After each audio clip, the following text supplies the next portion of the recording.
ఉప్పు అనగానే మనకు ముందుగా అధిక రక్తపోటే గుర్తొస్తుంది. అయితే ఉప్పు రక్తపోటు పెరగడానికే కాదు, మెదడుకు చేటు చేస్తుందనే సంగతి మీకు తెలుసా? ఉప్పు ఎక్కువగా గల ఆహారం వల్ల జ్ఞాపక శక్తి, ఆలోచన సమస్యలు తలెత్తుతున్నట్టు తాజాగా బయటపడింది.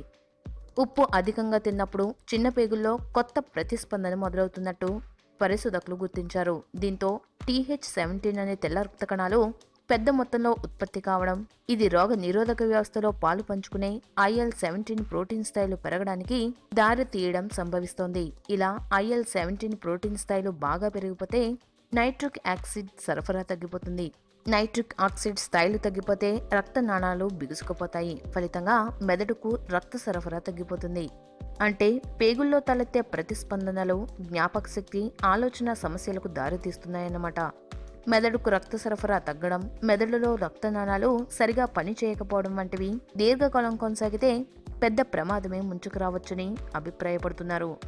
అందువల్ల డిమెన్షియా నివారణకు ఉప్పు తక్కువగా తినడం మంచిదని అంటున్నారు.